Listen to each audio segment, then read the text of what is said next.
Hello everyone, welcome back my channel. Today we are discuss about of genetics. तो आज हम genetics के points of view repeat करेंगे, यानी कि हम रिवीजन करेंगे। तो आप इस वीडियो के अंत तक बने रहिएगा। ये TGPSC प्रीलिम्स के लिए बहुत ही इम्पोर्टेंट पॉइंट्स हैं। तो इसमें आपको NCERT से और BSc स्तर के जितने भी डीप से डीप पॉइंट होंगे वो सभी हम इसमें कवर करेंगे। आपको इससे अलग कहीं पढ़ने की आवश्यकता नहीं है और ना ही कहीं पे जाने की आवश्यकता है। ओके, तो हम स्टार्ट करते हैं अपना पहला पॉइंट, आनुवंशिक बुनियादी अवधारणाएं यानी जेनेटिक्स। जीवों में लक्षणों की वंशागति, उसके नियंत्रण, भिन्नता और विकास को अध्ययन। जीव वो इकाई जिसके शरीर में DNA होता है और अपनी प्रजाति में आनुवंशिक विविधता उत्पन्न होती है। लक्षण क्या है? ऊंचाई, आँखों का रंग, समूह, बीज का आकार आदि। और आनुवंशिक पदार्थ क्या है? मुख्यतः DNA, कुछ विषाणुओं में RNA। नेक्स्ट पॉइंट है हमारा मेंडल के आनुवंशिक और जीन सिद्धांत। तो मेंडल ने पहला ऑफ सेग्रीगेशन दिया था, पहला नियम। प्रत्येक जीव में किसी लक्षण के दो एलील यानी प्रतिलिपि होते हैं। जनन कोशिकाएं, गैमेट्स बनते हैं, दोनों अलग अलग हो जाते हैं जब एक गैमेट्स में एक ही एलील होता है। और स्वतंत्र विकल्प यानी कि हम लॉ ऑफ इंडिपेंडेंट असॉर्टमेंट की बात करें तो अलग अलग लक्षणों को नियंत्रित करने वाले जीन एक दूसरे पर निर्भर नहीं है, अलग अलग गैमेट्स में जा सकते हैं, अलग अलग गुणसूत्र या दूर हो सकते हैं। कुछ इम्पोर्टेंट पॉइंट्स दिए हुए हैं, जैसे जीन जो है उसे DNA का वह खंड किसी विशेष प्रोटीन या लक्षण की जानकारी रखता है। एलील किसी जीन का एक संस्करण, कैसे लंबा बोना नियंत्रित एलील। जीनोटाइप क्या होता है? तो जीव की आंतरिक जननी, जैसे कि T और T, मतलब इसमें हम कह सकते हैं हेट्रोजाइगस एंड होमोजाइगस। और फिनोटाइप बाहरी दिखने वाला लक्षण, जैसे कि लंबा बौना। डोमिनेंस क्या होता है? वह एलील जो जीनोटाइप में केवल अकेले होकर फिनोटाइप में दिखता है। और रिसेसिव वह एलील जो दोनों प्रतिलिपि होमोजाइगस में ही दिखता है। यहाँ पे कुछ विशिष्ट उदाहरण दिए हुए हैं, जैसे कि हम देख सकते हैं मेंडल के नियम। T जो है वो लंबा है यानी प्रभावी है, डोमिनेंस कह सकते हैं। और बौना जो है यानी स्मॉल t वो अप्रभावी एंड रिसेसिव है। T है वो लंबा है और स्मॉल t बौना है। तो जब ये दोनों क्रॉसिंग में मिलेंगे तो इसका जो जीनोटाइप होगा वो सभी कैसा होगा? लंबा होगा। इसका genotype T small t genotype लंबा होगा। F2 अनुपात की बात करें तो 3:1 यानी मोनोहाइब्रिड क्रॉस में दो लक्षणों के लिए F2 अनुपात 9:3:1 होता है। अब DNA के आणविक आनुवंशिक की बात करें तो DNA की संरचना, DNA डीऑक्सीराइबोन्यूक्लिक एसिड है, डबल हेलिक्स, दो पॉलीन्यूक्लियोटाइड श्रृंखलाएं एक दूसरे के चारों ओर मुड़ी हुई होती हैं। जैसे कि अगर हम बात करें इसमें A और T, एडेनाइन थायमिन और ग्वानिन साइटोसिन से जुड़ा होता है। तो एडेनाइन 2 बॉन्ड से जुड़ा होता है, ग्वानिन 3 बॉन्ड से जुड़ा होता है ना, हाइड्रोजन बॉन्ड से। अब इसकी प्रतिलिपि की बात करें, DNA अपनी प्रतिलिपि बनाता है कोशिका विभाजन से पहले। दोनों श्रृंखलाएं अलग होती हैं हेलिकेज द्वारा, प्रत्येक श्रृंखला टेम्पलेट की तरह काम करती हैं और DNA पॉलीमरेज नए न्यूक्लियोटाइड्स जोड़कर 5:3 दिशा में जाता है। अगर यहाँ पे बात करें हम UPPSC GIC की कुछ इम्पोर्टेंट क्वेश्चन, जैसे कि DNA सेमी कंजर्वेशन क्यों कहलाती है? क्योंकि हर बनी हुई श्रृंखला में एक मूल यानी पेरेंटल और एक नई श्रृंखला होती है। ट्रांसक्रिप्शन, अब DNA से RNA बनने की क्रिया को हम क्या कहते हैं? ट्रांसक्रिप्शन कहते हैं, अर्थात DNA के किसी कण की जानकारी को RNA में कॉपी करना। इसका जो मुख्य एंजाइम होता है RNA polymerase, DNA dependent RNA polymerase. Okay, प्रक्रिया में 3 भाग होते हैं, जैसे इनिशिएशन, प्रारंभ में RNA पॉलीमरेज प्रोमोटर वाले क्षेत्र में बढ़ता है, और इलॉन्गेशन लंबाई वाले यानी लंबाई बढ़ाना। इलोंगेशन क्या करता है, लंबाई बढ़ाता है। नए आरएनए न्यूक्लियोटाइड्स में 5 to 3 दिशा में टर्मिनेशन समापन में विशेष क्षेत्र टर्मिनेटर पर रुक जाता है, आरएनए अलग हो जाता है। यहाँ पे कुछ टिप्स दिए हुए हैं। अगर डीएनए से टी होता है तो आरएनए से यू जोड़ने पर टीए वजह हो जाएगा, क्योंकि यूरेसिल हो जाएगा ना आरएनए में। आरएनए की अभी हम बात करें तो जीन अभिक्रियाएं क्या होती हैं। MRNA, messenger RNA. डीएनए की जानकारी को राइबोसोम तक ले जाता है। कोडिंग, एक्सॉन, गैर कोडिंग इंट्रॉन। जंतुओं में अधिकांश जीन में इंट्रॉन होते हैं। टीआरएनए अमीनो अलग अलग लाता है, जिसमें राइबोसोम सही स्थान पर रखता है। एंटीकोडोन से कोडोन मिलाना। RNA, ribosomal RNA. राइबोसोम का संरचना भाग उत्प्रेरक राइबोसोम एक्टिविटी होती है। अब बात करते हैं फ्रेंड्स हम जेनेटिक कोड की।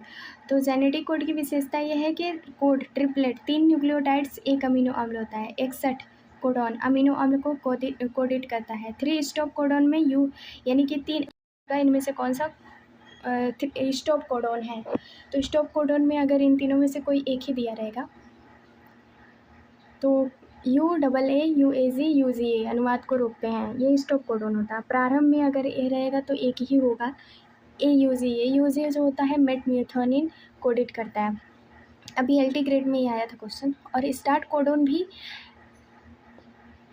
याद रखिए कि जो UA है और UAA, UAG, UGA stop codon है, यानी कि स्टॉप भाई, कोडॉन खुल जा। ट्रांसलेशन की बात करें तो इनिशिएशन में आरएनए एमआरएनए का पहला टीआरएनए इकट्ठा होता है। AUG वाला टीआरएनए शुरुआत करता है। इलोंगेशन, नया टीआरएनए आता है, अमीनो अम्ल टुकड़े पेप्टाइड बॉन्ड बनाते हैं। टर्मिनेशन, स्टॉप कोडन पर राइबोसोम अलग हो जाते हैं, पॉलीपेप्टाइड निकलता है। अब जीन अभिक्रिया की बात करें, जीन अभिव्यक्ति नियंत्रण, तो यहाँ पे अब हम देख सकते हैं ऑपरॉन मॉडल। ई कोलाई में लैक्टोज मेटाबॉलिज्म जीन का नियंत्रण मॉडल है। 3 भाग होते हैं। पहला होता है रेगुलेटर जीन, IG यानी रिफ्रेशर प्रोटीन बनाता है। ऑपरेटर O, राइबोसोमल mRNA बंद कुंजी जैसी जगह। स्ट्रक्चरल ZYA, लैक्टोज को तोड़ने वाला। बीटा ग्लैक्टो परमीज एसिटाइलेज नियंत्रण लॉजिक, जब लैक्टेज नहीं होता तो रिप्रेसर बाइंड होता है, ऑपरेटर बंद और जीन बंद, जीन की अभिव्यक्ति रुकी जाती है। जब लैक्टोज होता है तो लैक्टोज रिप्रेसर से जुड़ जाता है, रिप्रेसर ऑपरेटर पर नहीं चढ़ सकता, जीन खुलते हैं। यहाँ पे हम कुछ इंपॉर्टेंट जैसे कि क्वेश्चन भी देख सकते हैं, जैसे कि लैक ऑपरन को इंडिविजिबल रिस्पॉन्सिबल ऑपरन क्यों कहा जाता है, क्योंकि लैक्टोज की उपस्थिति में जीन खुलते हैं। जीन आमतौर पर बंद इंड्यूसर आने पर खुलते हैं।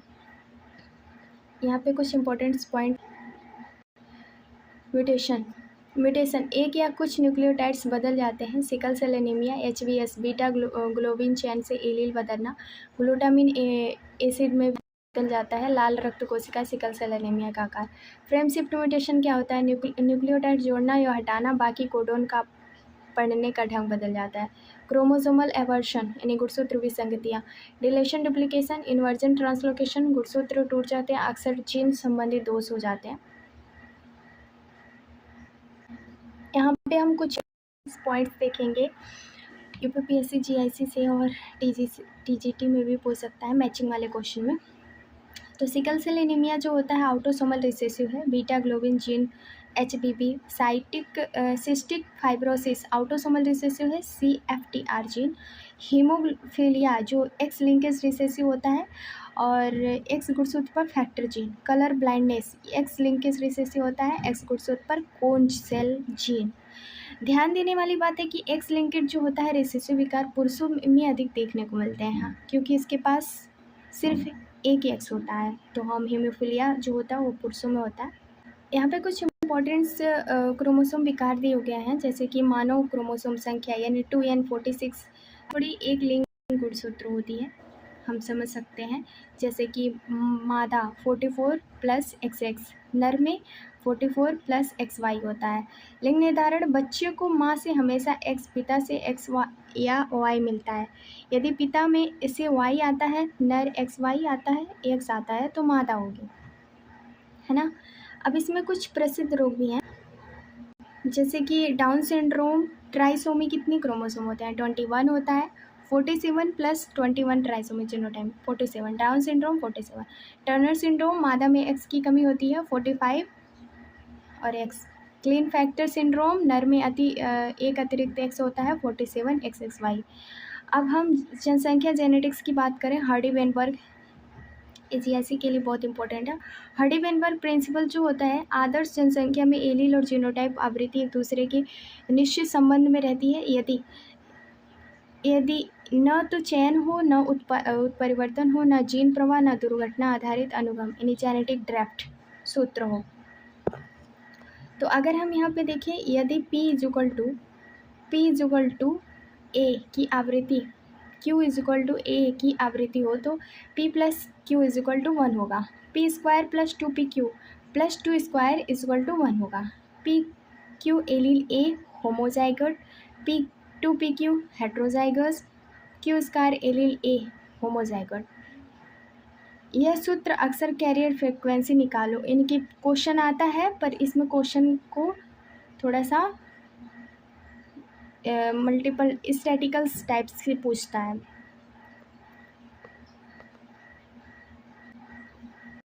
यहाँ बात करें हम मोनोहाइब्रिड, फिनोटाइपिक 3:1, जीनोटाइपिक 1:3:1, डाईहाइब्रिड जब दोनों जीन अलग गुणसूत्र पर हो, फिनोटाइप 9:3:1, जीनोटाइप कैलकुलेशन यदि माता पिता हेट्रोजाइगस हैं तो capital T small t into capital T small t equal to F2 पीढ़ी में डबल T होता है 1/4, capital T small t is equal to 1/2 और कैपिटल स्मॉल डबल T 1/4।